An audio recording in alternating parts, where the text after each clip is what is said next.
Hi guys, welcome to career talk with Abodha. നമ്മൾ ഇന്നുള്ളത് നമ്മുടെ അബോധയിൽ ഓഫ്ലൈനായിട്ട് പൈത്തം പഠിച്ച റിഞ്ചുവിൻ്റെ വീട്ടിലാണ്. ആൾ നമുക്ക് ലൊക്കേഷൻ അയച്ചിട്ട് നമ്മളിപ്പോൾ വീടിൻ്റെ മുന്നിൽ നിൽപ്പുണ്ട്.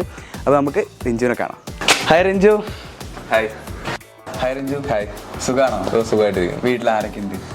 വീട്ടിൽ അപ്പൻ, അമ്മ, ഒരു അനിയൻ അല്ലേ? എല്ലാവരും എന്താണ് ചെയ്യുന്നത്? അപ്പൻ കാർപ്പൻ്ററാണ്, അമ്മ ഹൗസ് വൈഫാണ്, അനിയൻ ഡിഗ്രി ഫസ്റ്റ് ഇയർ ഓടിക്കുന്നു. ഫസ്റ്റ് ഇയർ ആണല്ലേ? ഓക്കെ. റിഞ്ചു എന്തായിരുന്നു പഠിച്ചതൊക്കെ ഇതിന് മുന്നേ? ഞാൻ BCA ആയിരുന്നു പഠിച്ചിരുന്നത്. BCA RE കോളേജ് കാക്കനാടാണല്ലേ? അത് 2018 ഞാൻ പാസ് ഔട്ടായി. പിന്നെ ഒരു 4 years ഓഫ് വർക്ക് ഉണ്ടായിരുന്നു. എന്ത് വർക്കായിരുന്നു ചെയ്തത്? 4 years ഓഫ് സോഫ്റ്റ്വെയർ വർക്ക് ചെയ്തു, ERP സോഫ്റ്റ്വെയർസിൽ ഇംപ്ലിമെന്റേഷൻ വർക്ക്. അത് കഴിഞ്ഞിട്ട് ഞാൻ എൻ്റെ കരിയർ സ്വിച്ച് ചെയ്യാൻ തീരുമാനിച്ചു. സോ ഒരു ഡെവലപ്മെന്റ് ജോബിലേക്ക് ഞാൻ ട്രൈ ചെയ്യുമായിരുന്നു. പിന്നെ എന്തുകൊണ്ടാണ് എനിക്കൊരു ഡെവലപ്മെന്റ് ജോബ് കുറച്ചും കൂടി ബെറ്റർ ആയിട്ട് തോന്നി. സോ എൻ്റെ കരിയർ സ്വിച്ച് ചെയ്യാൻ വേണ്ടിയിട്ട്. അപ്പോൾ റിഞ്ചു അബോധയിൽ ഏത് കോഴ്സായിരുന്നു പഠിച്ചത്? അബോധയിൽ ഞാൻ പൈത്തൻ്റെ ജാങ്കോ എന്ന് പറഞ്ഞ കോഴ്സാണ് പഠിച്ചത്. ഓൺലൈൻ ആയിരുന്നു അല്ല ഓഫ്ലൈൻ ആയിരുന്നു? ഓഫ്ലൈൻ ആയിരുന്നു. എവിടെയായിരുന്നു കോഴ്സ്? കളമശ്ശേരിയിൽ V സിനിമാസ് എന്ന് പറഞ്ഞൊരു ബിൽഡിംഗ് ഉണ്ട്, അവിടെയായിരുന്നു. ഓക്കെ. എങ്ങനെ ഉണ്ടായിരുന്നു ക്ലാസ്സുകളൊക്കെ? ക്ലാസ്സുകളൊക്കെ ഓക്കെ ആയിരുന്നു. ആക്ച്വലി നമ്മളെല്ലാം കൂടുതലും സെൽഫ് ലേണിംഗ് തന്നെയായിരുന്നു. അവിടെ ചെന്ന് ട്യൂട്ടറിൻ്റെ ഹെൽപ്പോടുകൂടി നമ്മൾ സ്വന്തമായിട്ട് ഓരോ കാര്യങ്ങൾ പഠിക്കുകയായിരുന്നു ചെയ്തിരുന്നു. ട്യൂട്ടർ ആരായിരുന്നു? ട്യൂട്ടറിൻ്റെ പേര് അമിൽ എന്നായിരുന്നു. അല്ലേ? എങ്ങനെ ഉണ്ടായിരുന്നു ആളുടെ പ്രതികരണങ്ങളൊക്കെ? നന്നായിരുന്നു, എല്ലാ കാര്യത്തിനും വളരെ റെസ്പോൺസീവ് ആയിരുന്നു. അല്ലേ? ഡൗട്ട്സ് ഒക്കെ അതെ ക്ലിയർ ചെയ്ത് തരുമായിരുന്നു. അബോധയെ പറ്റി എങ്ങനെ ആദ്യം അറിഞ്ഞത്? അബോധയെ പറ്റി ഞാൻ അറിയുന്നത് എൻ്റെ ഒരു ഫ്രണ്ട് വഴിയാണ്. അവൻ ആക്ച്വലി അബോധയിൽ വർക്ക് ചെയ്തിട്ടുണ്ടായിരുന്നു.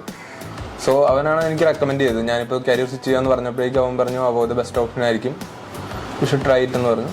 സോ അതുകൊണ്ടാണ് ഞാൻ അബോധ സെലക്ട് ചെയ്തത്. അപ്പൊ ഈ ERP സോഫ്റ്റ്വെയറിന് നേരെ പൈത്തണിലോട്ടേക്ക്, അപ്പൊ ആ ഒരു മാറ്റം അതെങ്ങനെ ഉണ്ടായിരുന്നു? ആക്ച്വലി കുറച്ച് ഡിഫിക്കൽട്ടായിരുന്നു. കാരണം പക്ക ക്ലയൻറ്റ് സൈഡ് വർക്കാണ് ERP സോഫ്റ്റ്വെയറിൻ്റെയും അതിൻ്റെ ഇംപ്ലിമെൻറ്റേഷൻ വർക്കുകൾ എന്ന് പറയുന്നത്. അതിൻ്റെ ഡെവലപ്മെൻറ്റ് സൈഡാണ് നമ്മൾ പൈത്തണായിട്ട് ഉദ്ദേശിക്കുന്നത്. സോ ഡെവലപ്മെൻറ്റ് എന്ന് പറയുമ്പോൾ തന്നെ എൻ്റെ കരിയർ കംപ്ലീറ്റ്ലി ചേഞ്ച് ആയിരുന്നു. സോ കുറച്ച് ഡിഫിക്കൽട്ടായിരുന്നു, ബട്ട് ഞാൻ കവറപ്പ് ചെയ്തെടുത്ത് പോകും. അപ്പോൾ ഈ അബോധ ചൂസ് ചെയ്യുന്നതിന് മുന്നേ മറ്റ് ഇൻസ്റ്റിറ്റ്യൂഷൻ ഒക്കെ നോക്കിയായിരുന്നു? ആക്ച്വലി നോക്കിയിരുന്നു, ബട്ട് കുറച്ച് കോസ്റ്റ്ലി ആയിരുന്നു. സോ കമ്പാരിറ്റീവ്ലി അബോധ എനിക്ക് ബെസ്റ്റായിട്ട് തോന്നി. സോ അതാണ് അബോധ ചൂസ് ചെയ്യാൻ കാരണം. അപ്പോൾ ഇപ്പോൾ കറന്റ് വർക്ക് ചെയ്യുന്ന കമ്പനി ഏതാണ്?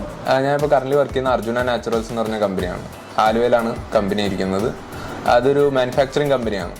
ഹെർബൽ എക്സ്ട്രാക്ട്സ് മാനുഫാക്ചർ ചെയ്യുന്ന ഒരു കമ്പനിയാണ്. ആക്ച്വലി ജോബ് റോൾ എന്താണ് അവിടെ? ജൂനിയർ സോഫ്റ്റ്വെയർ ഡെവലപ്പറാണ്. അവിടുത്തെ IT സെക്ഷനിലേക്കാണ് എന്നെ റിക്രൂട്ട് ചെയ്തിരിക്കുന്നത്. ആനുവൽ സാലറി എത്രയാണ് ഇപ്പോൾ കിട്ടുന്നത്? കറന്റ് CTC വരുന്നത് 3.5 പെർ ആനമാണ്. അപ്പോൾ CTCയിലോട്ട് കൺവേർട്ട് ചെയ്യുമ്പോൾ പെർ മന്ത് എത്രയാണ് കിട്ടുന്നത്? 30K കിട്ടുന്നത് അല്ലേ? അതെ. അപ്പോൾ കമ്പനി അറ്റ്മോസ്ഫിയർ ഒക്കെ എങ്ങനെയുണ്ട്? കമ്പനി അറ്റ്മോസ്ഫിയർ ഒക്കെ നല്ല രസമാണ്. കാരണം എല്ലാവരും ഭയങ്കര ഫ്രണ്ട്ലി ആണ്. നമുക്ക് ആരോട് വേണമെങ്കിലും എപ്പോൾ വേണമെങ്കിലും ഹെൽപ്പ് ചോദിക്കാം, ഒരു കുഴപ്പമില്ല. ഈ ഒരു ജോബിൽ ഫ്രഷർ ആയിട്ടല്ലേ കയറിയത്, അപ്പോൾ ആ ഒരു ഡിഫിക്കൽട്ടി ഒക്കെ ഉണ്ടായിട്ടുണ്ടായിരുന്നില്ലേ?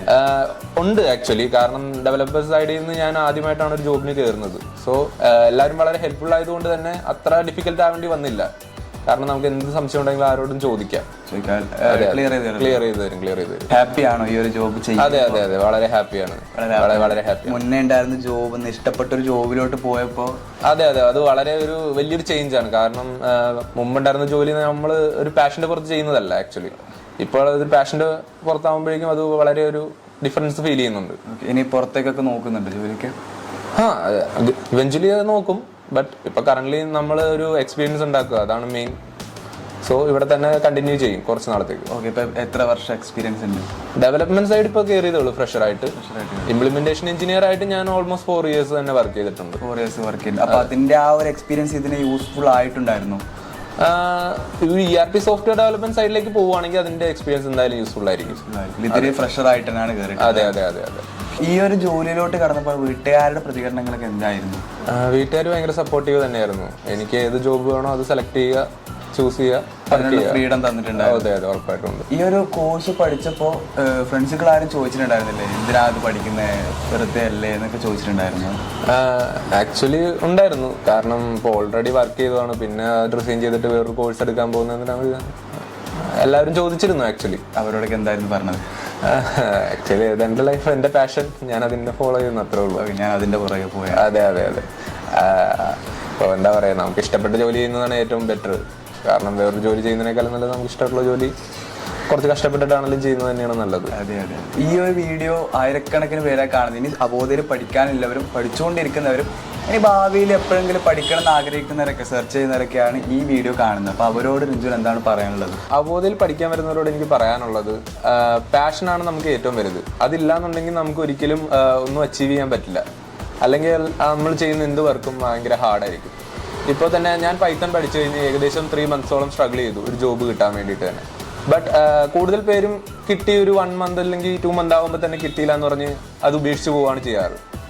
സോ ഒരിക്കലും നമ്മളൊരു കോഴ്സ് എടുത്തിട്ട് പെട്ടെന്ന് തന്നെ ജോബ് കിട്ടിയില്ല എന്നും പറഞ്ഞുകൊണ്ട് നമ്മളുടെ പാഷനോ അല്ലെങ്കിൽ നമ്മൾ ആഗ്രഹിക്കുന്ന കാര്യങ്ങളോ ഉപേക്ഷിച്ചിട്ട് പോകല്ല ചെയ്യേണ്ടത്. സോ നമ്മൾ അതിനുവേണ്ടി ട്രൈ ചെയ്തുകൊണ്ടേ ഇരിക്കുക. വൺസ് നമുക്കത് കിട്ടും. സോ ഒരിക്കലും നമ്മൾ എന്താ പറയുക, നമുക്കിപ്പോൾ ജോബ് കിട്ടിയില്ലെന്ന് പറഞ്ഞ് മറ്റുള്ളവരെ കുറ്റപ്പെടുത്തുന്നതിനേക്കാളും ബെറ്റർ കീപ് ട്രൈങ് ഹാർഡർ. അതാണ് എനിക്ക് പറയാനുള്ളത്. റിഞ്ചു ഇത്രയും നേരം നമുക്ക് വേണ്ടി സംസാരിച്ചത് വളരെ നന്ദിയുണ്ട്. താങ്ക്സ്. Thank you.